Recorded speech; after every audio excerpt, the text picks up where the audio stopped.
খবর দিনভর নিয়ে আপনাদের সঙ্গে রয়েছে আমি জুনেলা। সরাসরি চোখ রাখবো যাদবপুরের দিকেই। যাদবপুরে সমাবর্তনের অনুষ্ঠান শুরু হয়েছে। সংঘাতের আবহে যাদবপুরে সমাবর্তন অনুষ্ঠান। যাদবপুরের কোর্ট বৈঠকে সমাবর্তনের সিদ্ধান্ত নেওয়া হয়।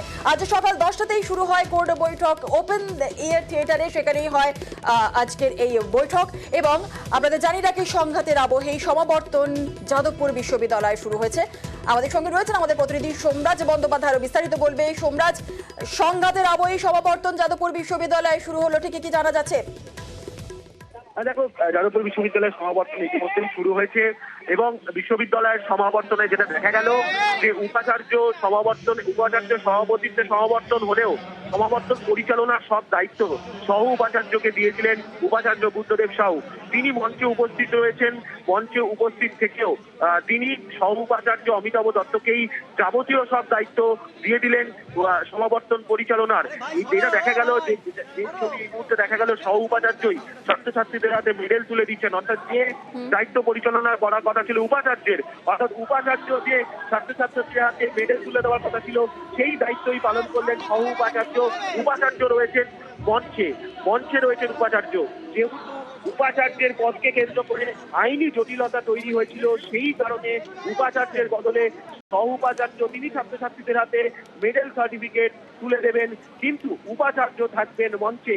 রাজ্য সরকারের তরফে যেহেতু উপাচার্যের মেয়াদ বাড়ানোর নির্দেশিকা জারি করা হয়েছে, তাই কোর্টের বৈঠকে সিদ্ধান্ত হয়েছে যে উপাচার্যের বদলে সহ উপাচার্য তিনি থাকবেন মেডেল এবং সার্টিফিকেট ছাত্রছাত্রীদের তুলে দেওয়ার জন্য। কিন্তু উপাচার্যের সই করা সার্টিফিকেটই ছাত্রছাত্রীদের হাতে তুলে দেওয়া হবে। ইতিমধ্যেই সমাবর্তন শুরু হয়েছে। সমাবর্তন মঞ্চে আমরা দেখলাম যে উপাচার্য তিনি নিজে সহ উপাচার্যকে যাবতীয় দায়িত্ব দিলেন এবং সহ উপাচার্যই এবার ছাত্রছাত্রীদের হাতে সার্টিফিকেট তুলে দেবেন। কিছুক্ষণ আগে মেডেল তুলে দিলেন এবং ছাত্রছাত্রীদের হাতে সার্টিফিকেট তুলে দেবেন। আর যেটা অবশ্যই দেখা যে রাজ্যপালের নাম এবং বিশ্ববিদ্যালয় সভাপতি যিনি প্রধান অতিথি ছিলেন ইউজিসির চেয়ারম্যান, এই দুজনের নাম রেখেই চেয়ার আলাদা করে সংরক্ষিত রাখা হয়েছিল সমাবর্তনের মঞ্চে। কিন্তু দুজনেই অনুপস্থিত থাকলেন। ইউজিসির চেয়ারম্যান কলকাতায় এলেও তিনি সমাবর্তন অনুষ্ঠানে এলেন না। তার কারণ যেহেতু তিনি খবর পেয়েছেন আইনি জটিলতা রয়েছে, সেই কারণে আইনি জটিলতার কারণে তিনি এড়িয়ে গেলেন যাদবপুরের সমাবর্তন। ইউজিসি চেয়ারম্যান গতকাল রাতেই তাকে যাদবপুরের উপাচার্য নিতে যান এবং তিনি আজকে সকালেও কলকাতায় ছিলেন। তারপরে আইনি জটিলতার খবর পৌঁছাতে ইউজিসি চেয়ারম্যান তিনি উপস্থিত থাকলেন না। সব মিলিয়ে সমাবর্তন শুরু হলো। সমাবর্তন ঘিরে যে জটিলতা ছিল সেই জটিলতা কাটলো, কিন্তু আইনি জটিলতা থেকেই গেল। এবং আমরা দেখতে পাচ্ছি ছাত্রছাত্রীদের হাতে যে ডিগ্রি তুলে দেওয়া হচ্ছে তা উপাচার্যের সই করা এই ডিগ্রি, অর্থাৎ বুদ্ধদেব সাহুয়ের সই করা ডিগ্রি ছাত্রছাত্রীদের হাতে তুলে দেওয়া হচ্ছে। কিন্তু গোটা কাজটি করছেন সহ উপাচার্য অমিতাভ দত্ত এবং রেজিস্ট্রার স্নেহভঞ্জু বসু। পাশে বসে রয়েছেন উপাচার্য বুদ্ধদেব সাহু। তিনি গোটা সমাবর্তনের অনুষ্ঠানটি বসেই থাকবেন, তেমনটাই কোর্টের বৈঠকে সিদ্ধান্ত নেওয়া হয়েছে। বেশ বেশ বেশ একেবারে।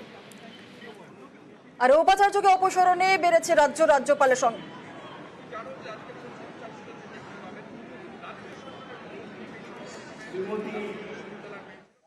কনভোকেশন হবে, আমি থাকছি। কোর্ট তাই বলেছে।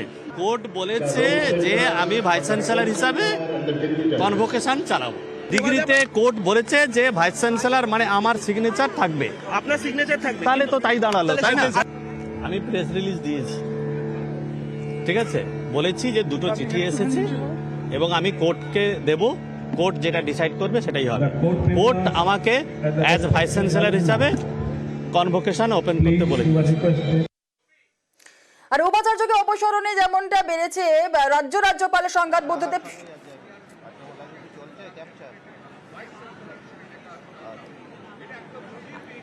গতকাল রাতেই সাংবাদিকদের মুখোমুখি হয়েছিলেন। তিনি কি বলেছিলেন শোনাবো।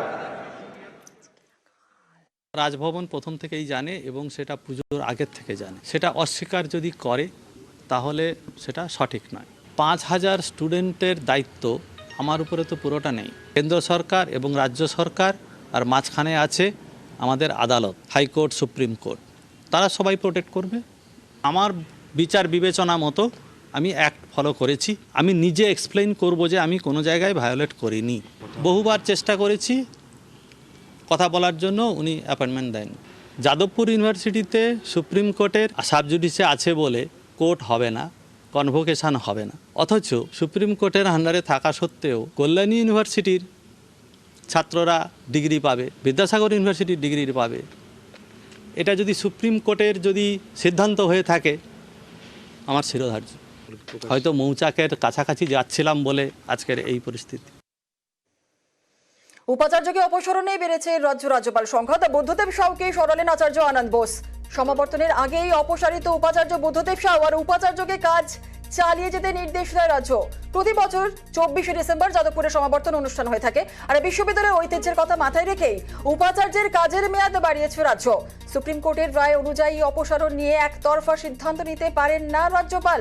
বিশ্ববিদ্যালয়ের রেজিস্ট্রারকে পাঠানো চিঠিতে উল্লেখ রাজ্য সরকারের।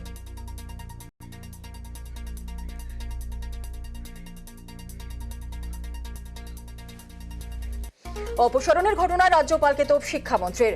এক্স হ্যান্ডেলে শিক্ষামন্ত্রীর দাবি, মিডিয়া রিপোর্ট থেকে জানলাম যে যাদবপুর বিশ্ববিদ্যালয়ের উপাচার্যকে সরিয়ে দিয়েছেন রাজ্যপাল। মনে হচ্ছে উনি রাজ্যে উচ্চশিক্ষার পরিবেশকে নষ্ট করতে বদ্ধপরিকর। উনি শুধু নির্বাচিত সরকারের পরামর্শ অগ্রাহ্য করছেন তাই নয়, বিশ্ববিদ্যালয়গুলিতে স্থিতাবস্থা বজায় রাখা সুপ্রিম কোর্টের যে নির্দেশ তাকেও অমান্য করছেন। ওনার দাঁত নৌকা বেরিয়ে পড়েছে।